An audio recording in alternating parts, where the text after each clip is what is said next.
topik 1.2. Okay, apa yang kita lihat dalam kuliah sebelum ni adalah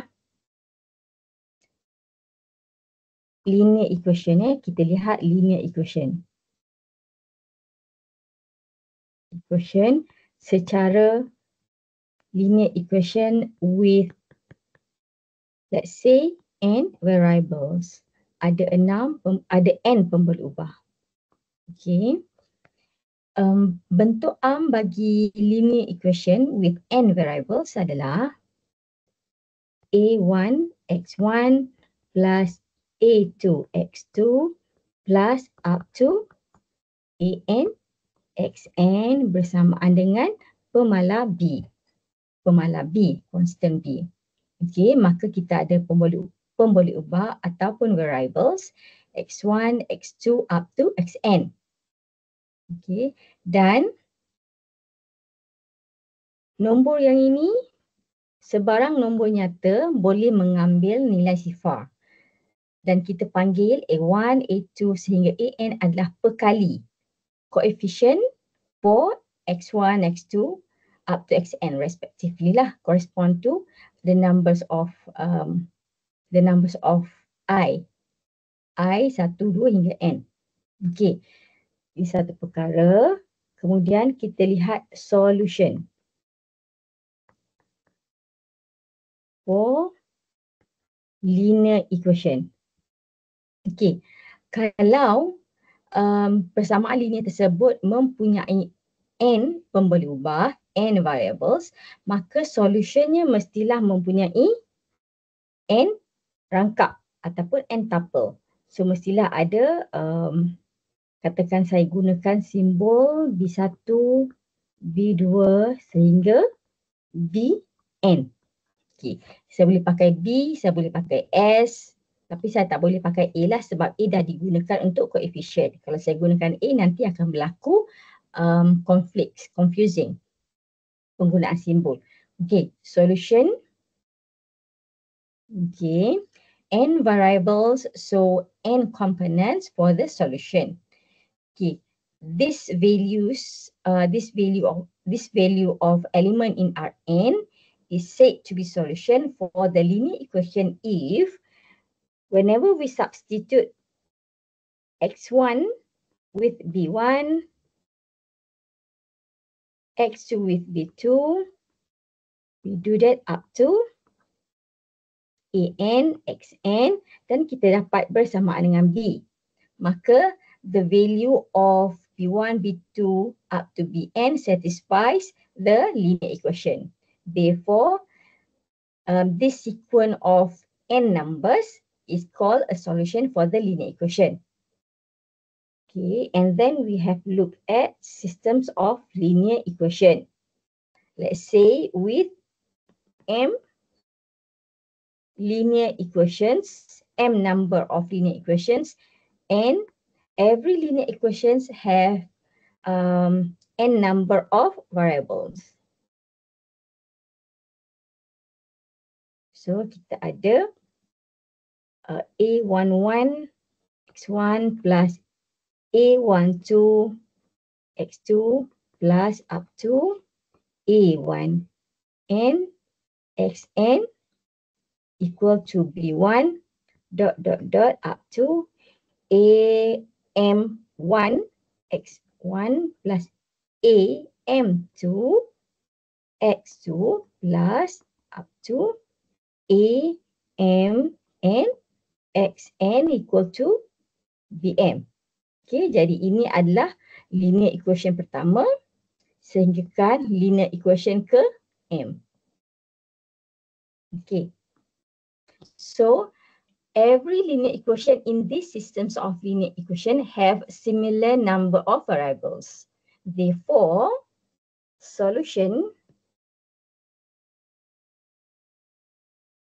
for the systems of linear equation must be in the form of M components.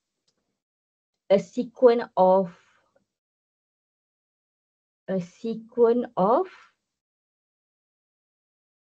M numbers. in Rm lah. Okay, solution bila mana, whenever, again, that value Ui dot dot dot satisfies all linear equation. Semua linear equations kan? Okay. Kemudian remember that solution for a system of linear equation can be finite, can be solutions of systems of linear equations is either empty or unique or finitely number solution. So solution can be empty, means no solution,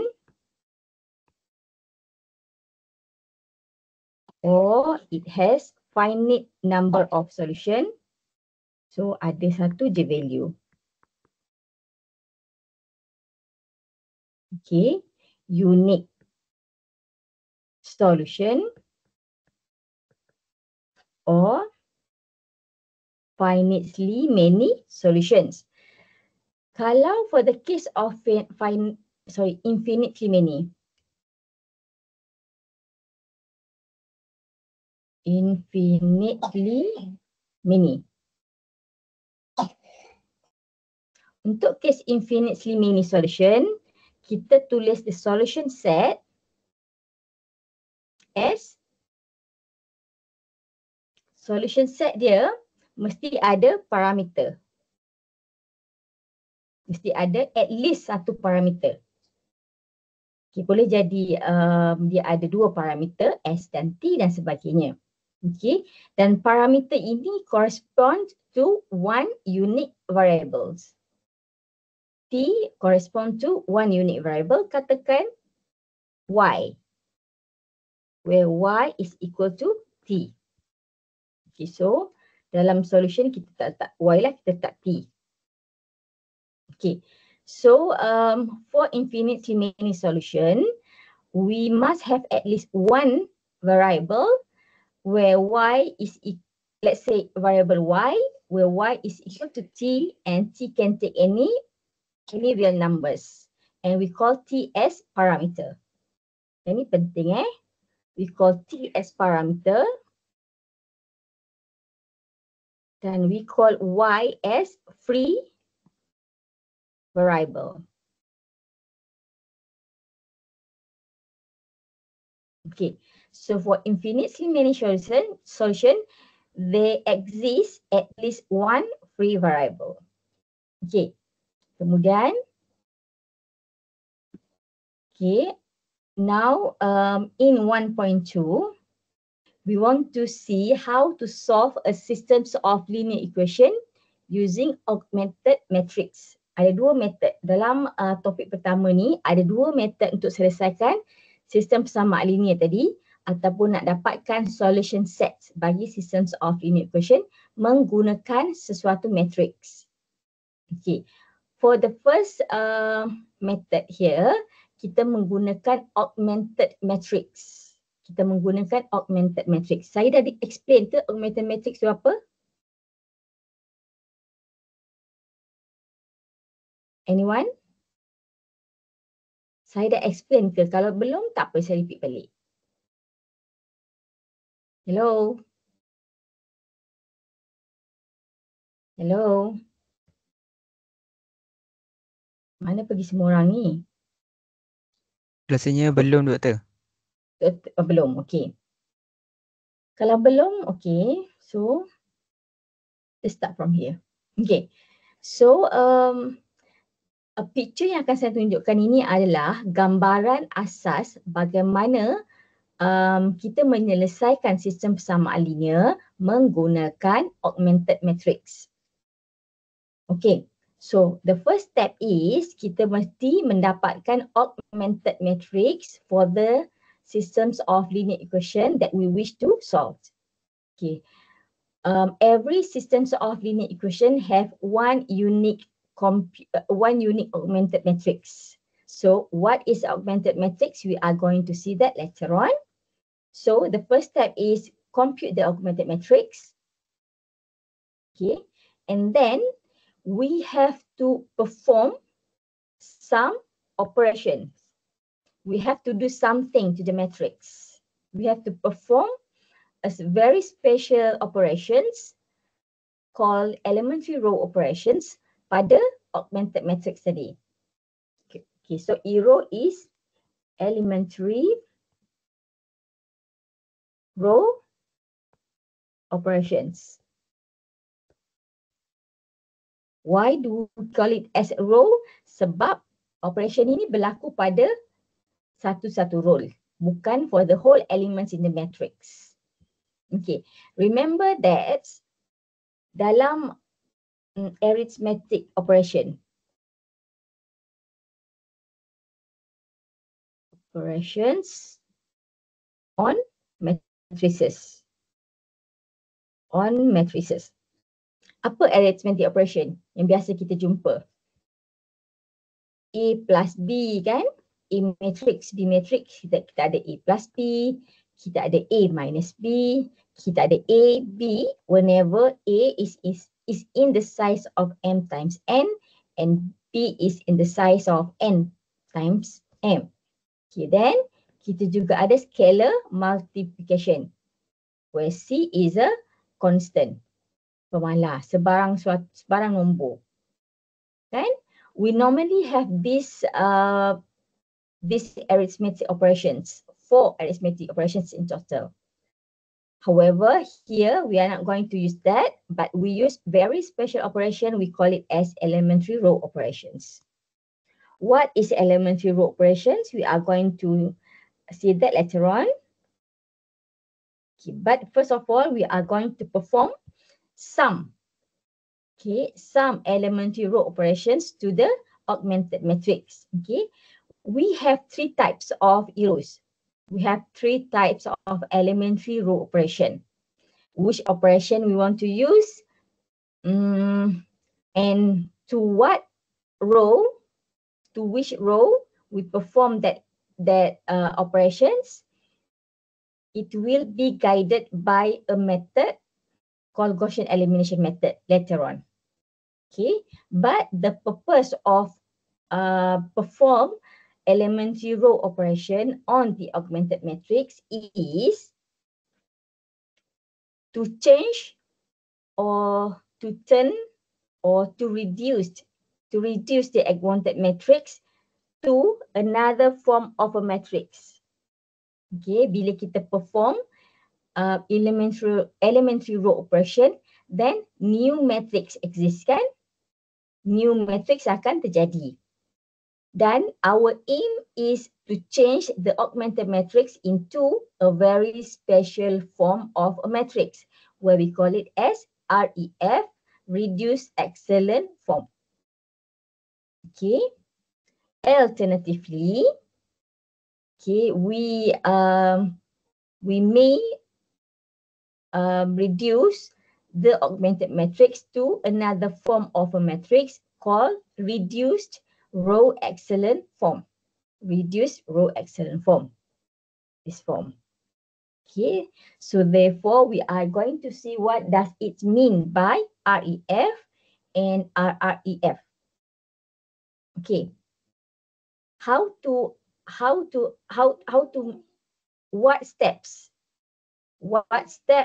we should apply to perform elementary row operation to the augmented matrix to change it to reduce REF or RREF. We have Gaussian elimination. Gaussian elimination nanti dia akan bagi step by step. Akan bagi algorithm step by step untuk dapatkan REF form and Gauss-Jordan elimination untuk dapatkan RREF form. Okay, is that clear? Yes. Okay, Yes. so now kita ada matrix yang baru. Matriks yang baru. Matriks yang baru ni sebenarnya adalah matriks yang lebih senang untuk kita selesaikan. Sorry, let me repeat. Matriks yang baru ini adalah correspond to another systems of linear equation which are easier untuk kita selesaikan berbanding the original systems of linear equation. So the last part is kita solve the new systems of linear equation correspond to the new form of a matrix to, okay, and the solution adalah similar to the solution of the original systems of linear equation. So basically ini adalah method yang akan kita buat. Okay, basically ini adalah method yang akan kita buat. Okay, jadi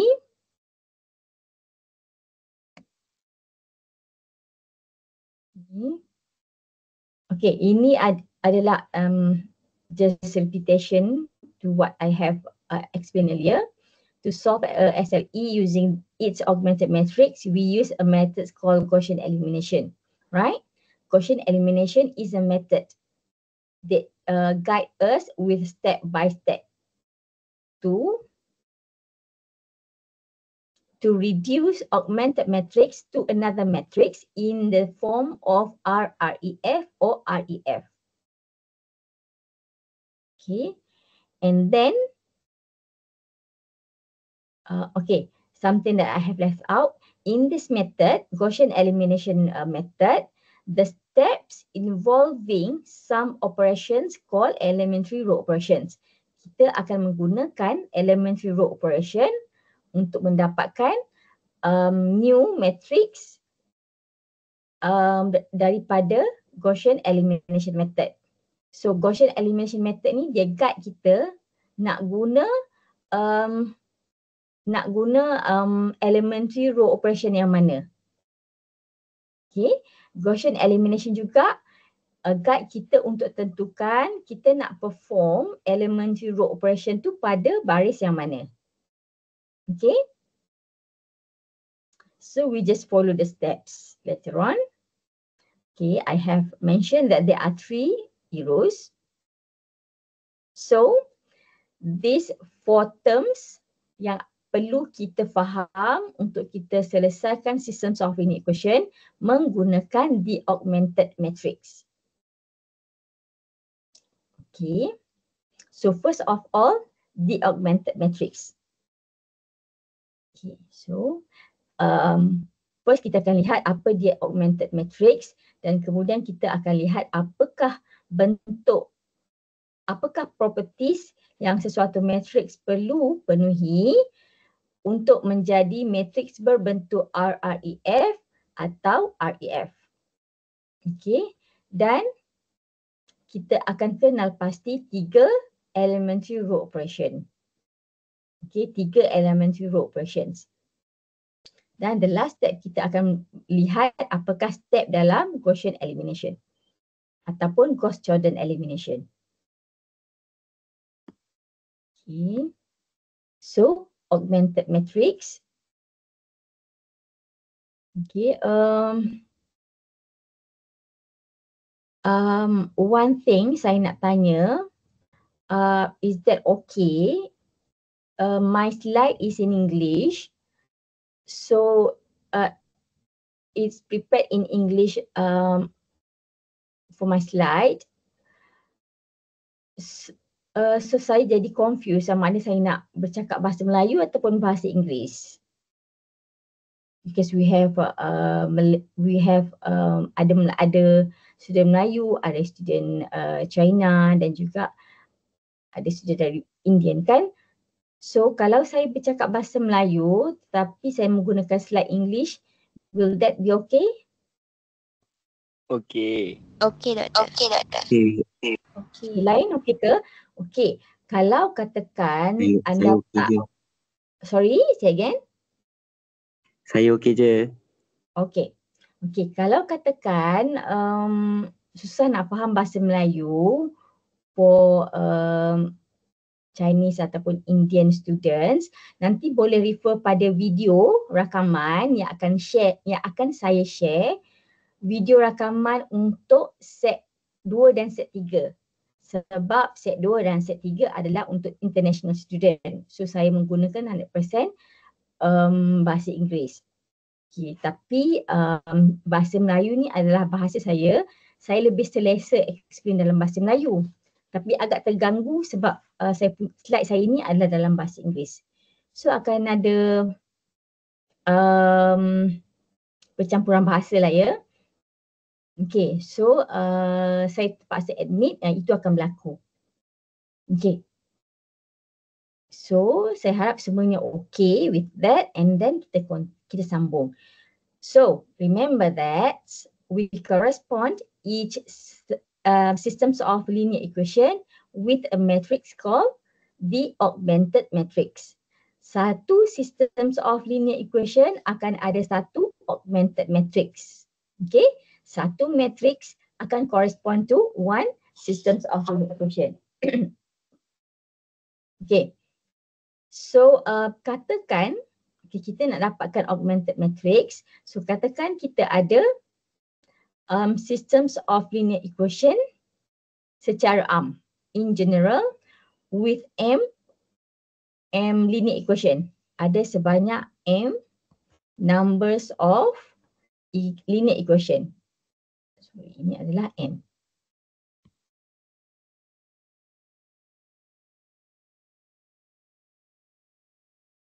Ini adalah m. Okay, yang mana perhatikan ini adalah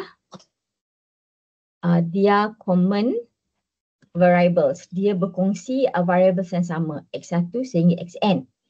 Okay, dan the entry for augmented matrix, unsur ataupun komponen di dalam matrix itu nanti kita akan ambil nilai-nilai bagi perkali.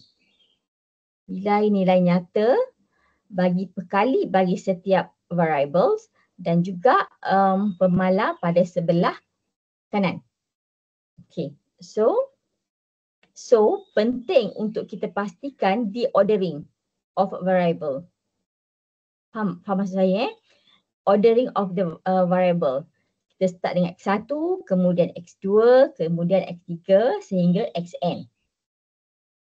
Okay, kalau katakan awak nak start dengan x2 dulu, x2, kemudian x4, kemudian x6, lepas tu x1, x3 pun boleh. Tapi kita mesti stick to order yang betul untuk setiap linear equation.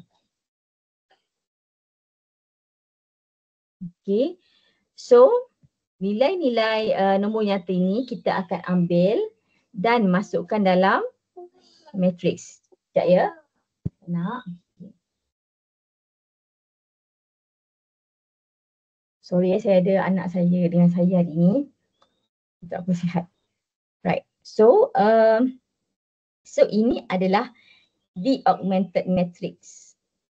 Okay, boleh perhatikan kan komponen dalam augmented matrix ni adalah nilai-nilai nyata, nombor nyata yang merupakan koefisien ataupun perkali bagi pemberi ubah yang kita ada. Dan kita ada satu bar untuk membezakan di antara perkali dan juga pemala. But sometimes later on kita drop the bar sign tu untuk mudah kita buat elementary root operation. Doesn't matter. Okay, ada bar ataupun tak ada tak apa. But we do understand that the right hand side matrix mestilah nilai bagi pemala. Okay. So sekejap ya. Apa sekejap lagi mesti tutup.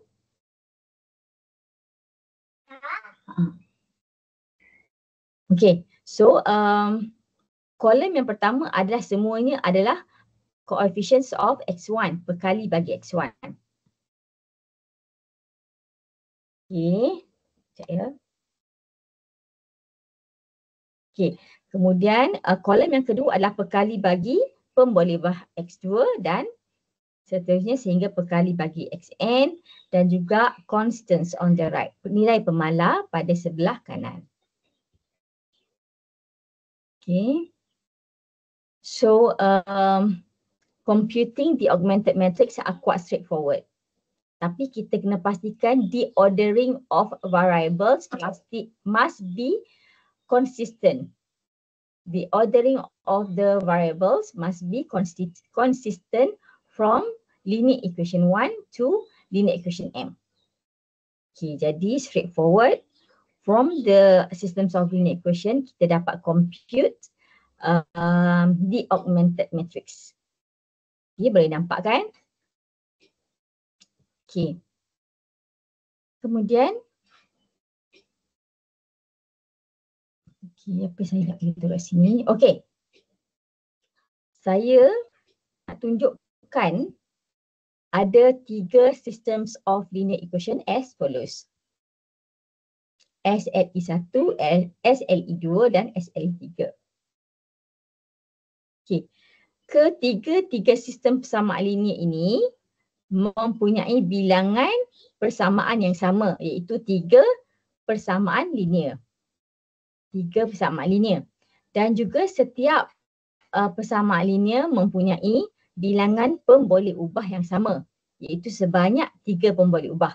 Pemboleh ubah X, pemboleh ubah Y dan juga pemboleh ubah Z. Okey, untuk SLE3 ni, X bersamaan dengan 5. Kemana perginya pemboleh ubah Y dan Z? Okey, ini sebenarnya correspond to X plus 0Y plus 0Z equal to 5. Iaitu the coefficients for Y and Z both are zeros. Sebab tu the variable Z and Y disappear from the first equation. Okay.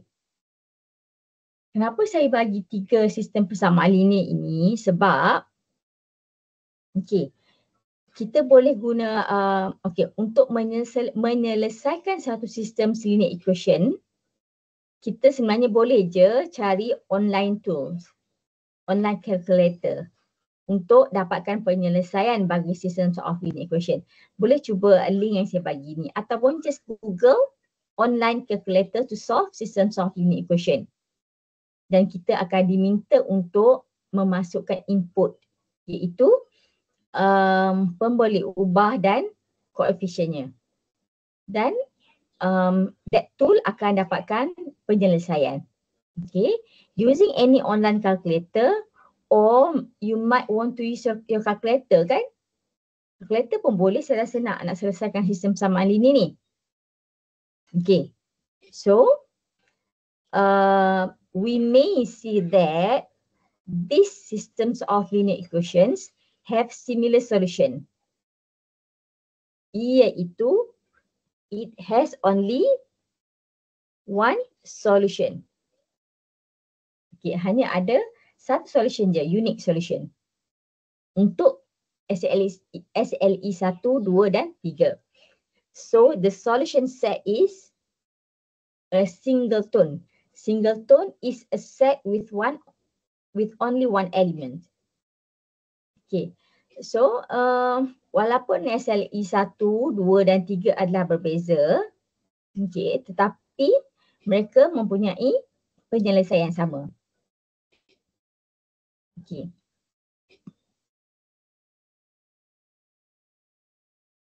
But, okay, perhatikan bahawa penyelesaian bagi menyelesaikan ataupun solving systems of linear equation 3 is straightforward. Kan? Kita dapat the solution from the systems of linear equation straightforward. X equal to 5, Y equal to -2, Z equal to 4. Therefore, the solution is 5 minus 2, 4. Right? Okay. So, solution for systems of linear equation, we may compute the solution directly from the systems of linear equation. Okay. So, and then we move to systems of linear equation 2. Okay, sistem persamaan linear kedua ni is not straightforward tapi easier. Kita boleh selesaikan dengan mudah. Kan? Sebab we have z equal to 4. Kan? Kita dapat z sama dengan 4. So, daripada persamaan kedua, kita dapati y tambah 2, z adalah 4 bersamaan dengan 6. So, y is minus 2. And therefore, daripada sistem persamaan pertama, x plus y adalah minus 2. Y adalah minus 2. And tolak z is 4.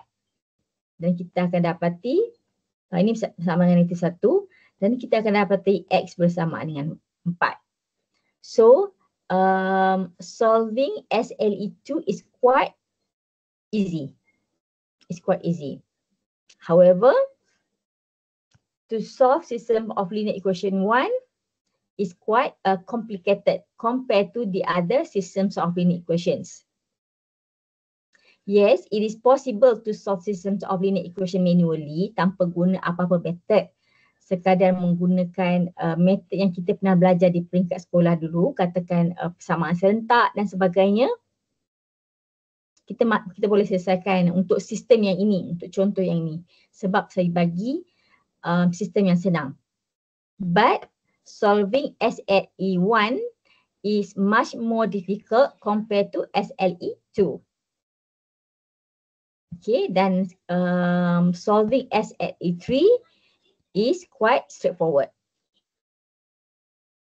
Okay, so we conclude that SLE2 is easier to solve compared to SLE3. Why? We have seen that. Sebab kita dah selesaikan pun. Okay, therefore, to solve complicated systems of linear equation as SLE1, to solve this systems of linear equation, we may just solve SLE2 or SLE3 instead. Kan? Okay, but the question is, bagaimana kita nak dapat SLE2 dan SLE3? The question is, bagaimana kita nak dapatkan SLE2 ataupun SLE3? Okay, itulah yang akan diberikan oleh, method inilah yang akan diberikan oleh Gaussian elimination. Kita perlukan RREF form ataupun REF form, dan kita juga perlukan elementary row operations untuk dapatkan sistem yang mudah macam ni. Okay, so this is the main idea. The picture of how to solve systems of linear equation using augmented matrix. I guess that's clear. Or ada soalan ke?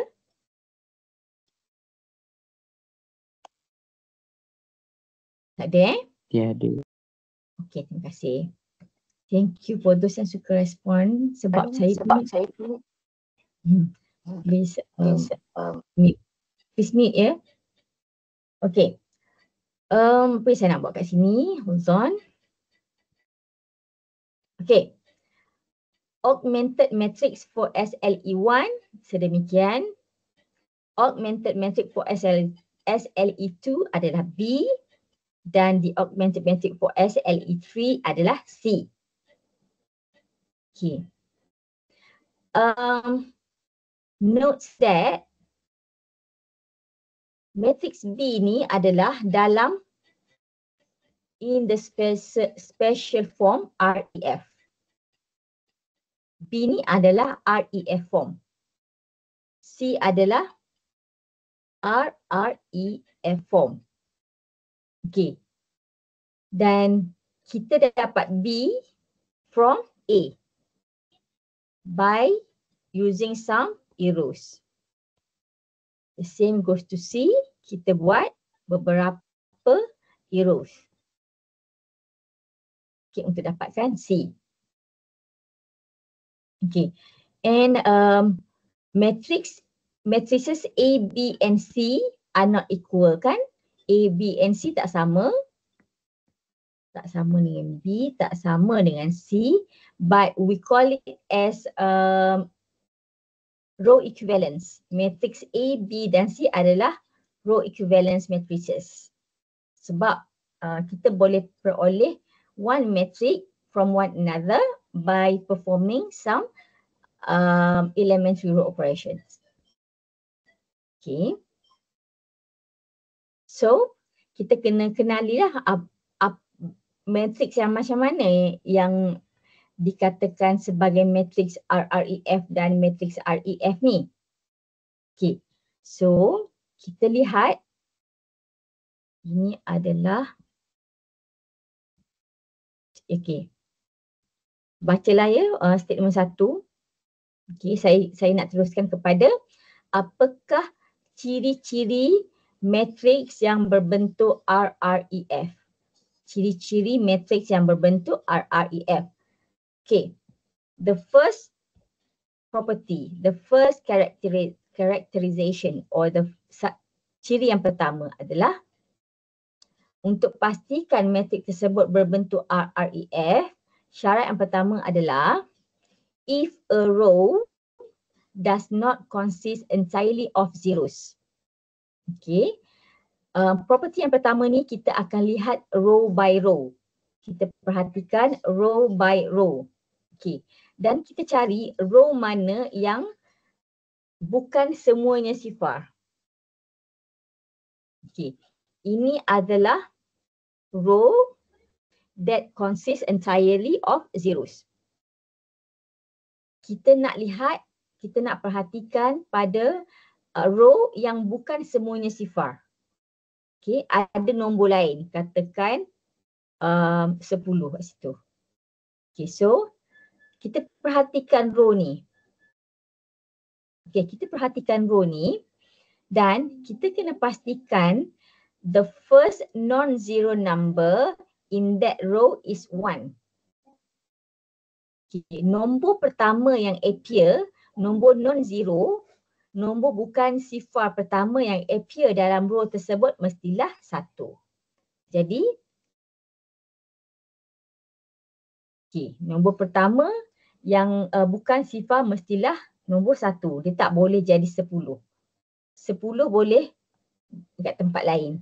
Tapi the first non-zero entry of the matrix must be 1. Okay, boleh faham Okay, and we call this entry as leading 1. Kita panggil leading 1. Penting ya untuk kita kenali leading 1. Memang sangat penting. Sangat penting untuk kita kenali dalam row tu mana leading 1 dia. Wujud tak leading 1. Okay, kalau the whole row pemasukan, entries tu pemasukan. Kalau pemasukannya semuanya adalah sifar, then kita tak payah cari leading 1 lah, memang leading 1 tak ada. Okay, so kemudian okay. So katakan ini satu row which does not consist entirely of zeros. Okay, kita start with 0 dan selepas 0 adalah leading 1 dan the rest tu kita tak kisah. Kita tak kisah nombor apa. It can be 1, it can be 0, it can be 1000. Doesn't matter. Okay, tak apa. Okay, so itu adalah leading 1. Sekejap ya. Yep. Teacher nak makan donut. Okay. Teacher nak air dia boleh. Boleh sekejap lagi. Sekejap. Dia duduk. Sorry ya. Okay. So example kita lihat matrix ni. Adakah ia memenuhi the first property? Kita lihat row by row. Okay, row yang pertama. Adakah ia mengandungi semuanya sifar? Does it consist entirely of zeros? No. Kan? No.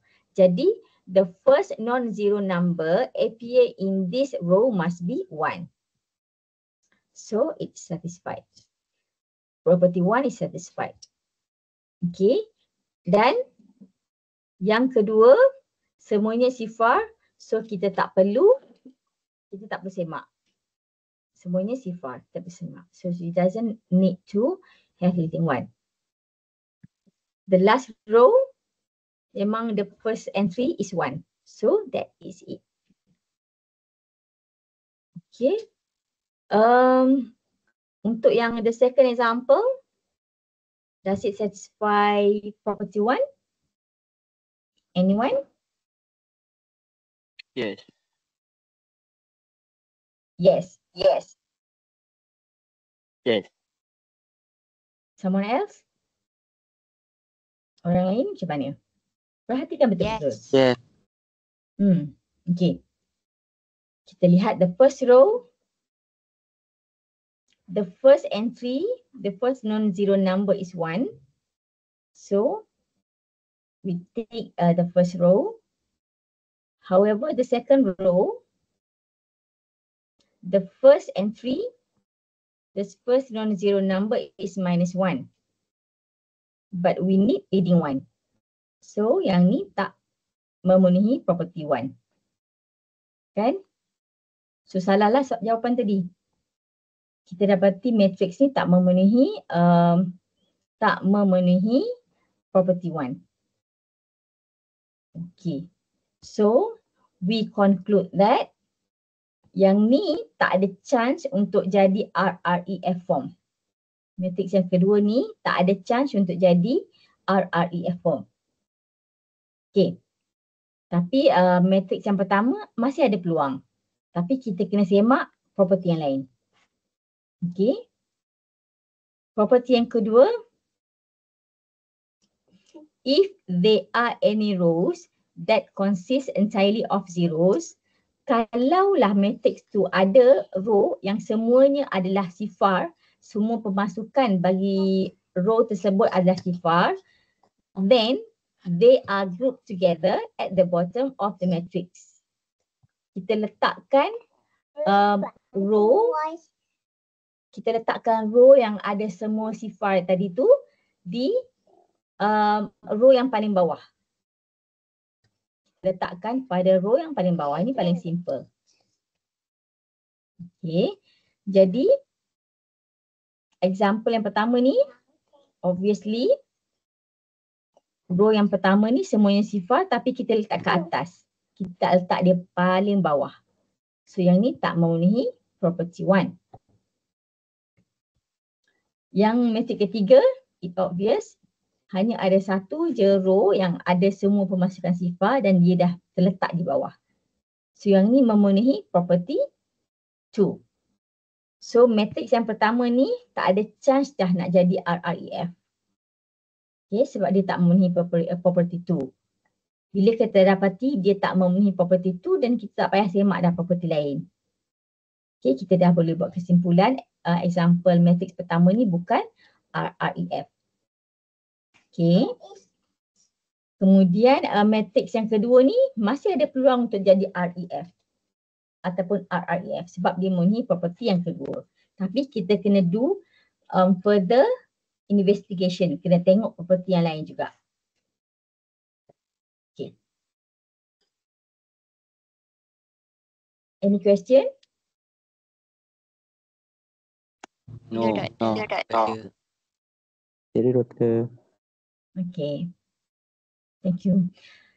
Okay. In any two successive rows that do not consist entirely of zeros. Okay, kalau kita ada dua row yang berdekatan. Row yang following the one row and its following rows. Dua row yang berdekatan. Macam itulah. Dua row yang berdekatan. Yang mana kedua-dua row tersebut does not consist entirely of zeros. Bila bukan semua pemasukannya sifar, maka mesti ada leading 1. Kan? Row yang bukan semua pemasukannya sifar, mesti ada leading 1. So kita kena kenali leading 1. Kita kena cari mana satu leading 1. So ini leading 1. Okay. Dan kita kena perhatikan, okay, the leading one in the lower row occurs farther to the right than the leading one in the higher row. Leading one pada bahagian bawah tu mesti berada di sebelah kanan. Sebelah kanan leading one ke atas. Boleh nampak So leading one tu mestilah macam ni. Macam ni. Urutan dia. Dia faham Ini adalah satu leading one. Okay. Okay, boleh faham Boleh doktor. Boleh. Okay. So example, first of all kita kena kenali leading one. First row, leading one-nya yang ini. Second row, yang ini. Yang ketiga ini, yang keempat ini. Okay. Ini bukan leading one Yang ini bukan leading one. So kita dapati row pertama dan row kedua tu dah tak memenuhi property yang ini. So it does not satisfy property 3. Kan? Obvious kan? The same goes to the third and fourth row. Kan? Okay. But untuk this example, first of all, kita kena identify leading one. Okay. Ini yang petak ni bukan leading one. Bukan leading one. Sebab leading one tu adalah the first non-zero entries that appear in a row which does not contains entirely of zeros. Okay, nombor pertama yang bukan non-zero. So cantik dah. Dia dah berbentuk macam ni. Kan? So it does satisfy property 3. Okay. And the last property, kita lihat kolom pula. Kita lihat kolom by kolom. Okay. Kita lihat kolom mana yang ada leading one. Tadi kan bila kita ada matrix, kita kena kenali leading one. Okay. Dan kita tengok pada kolom yang ada leading one. Okay. Kita tengok kolom yang ada leading one. Okay, katakan ini adalah kolom yang ada leading one. Dan kita kena pastikan the other entries dalam kolom tersebut mestilah sifar. Zero elsewhere except at the leading one. Boleh Okay, ini adalah property keempat. Example, first of all kita kena kenali leading one. Leading one yang berwarna merah. Kolom yang kedua tak memenuhi kan? Kolom kedua tak memenuhi. Sebab ada dua leading one. Mesti ada satu je leading one. Ingat mesti ada satu sahaja leading one. So kolom pertama okey, kolom yang kedua tak okey. Kolom ketiga pun tak okey. Sebab kita ada 9. Sepatutnya ini adalah sifar. Okay, ini tak okey, tak okey. Yang ini okey. Kan? Okay. So yang ini tak memenuhi, matrix yang pertama tidak memenuhi property 4. Tapi kolom, setiap kolom pada matrix yang kedua memenuhi property 4. Okay, contohnya yang ini kita ada leading one dan the other entries are all zeros. So yang ini memenuhi property 1. Tapi it's not necessarily RREF. Kena semak ada property dulu. Okay, is that clear? Kita ada masa 5 minit je. Kita ada masa 5 minit. Okay, now. Okay. Tadi kan kita ada 4 property semua kan? Kita ada 4 property semuanya. Matrix yang memenuhi 3 property yang pertama adalah matrix berbentuk REF. Matriks yang memenuhi 3 properti yang pertama adalah berbentuk REF dan matriks yang memenuhi keempat-empat properties adalah matriks yang berbentuk RREF. Therefore, RREF form implies REF form. Okay, semua matriks yang berbentuk RREF adalah matriks yang berbentuk REF. Tapi the converse is not necessarily true.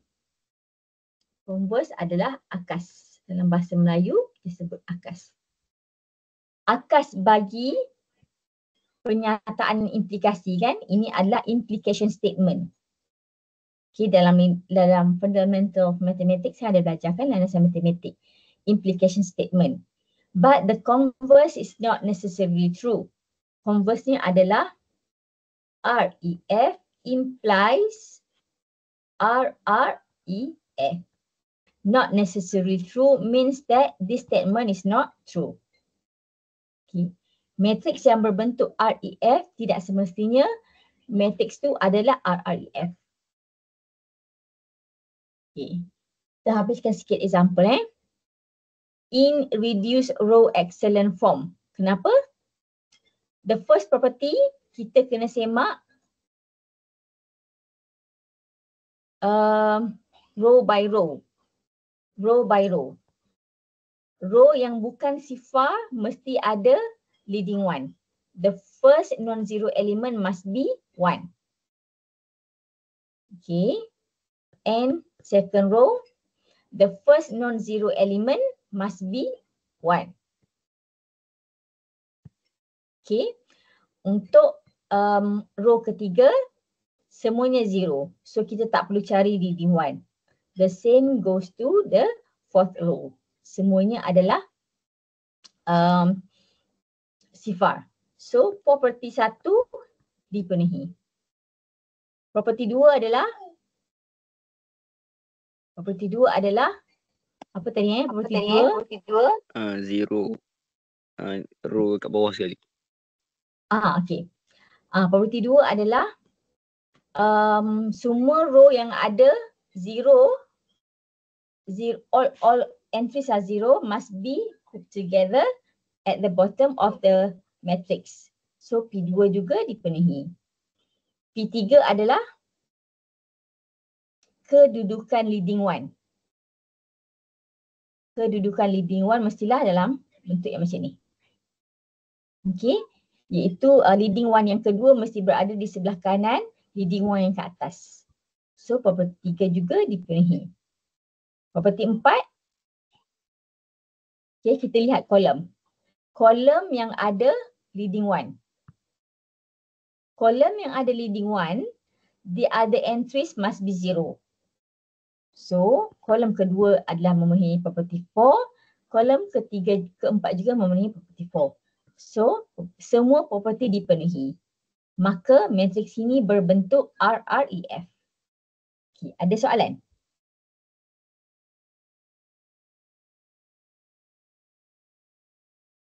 Ada soalan tak? Tak ada Ada. Okay.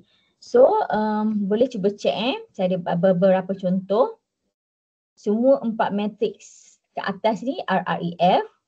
So, they are also in REF. Sebab RREF implies REF.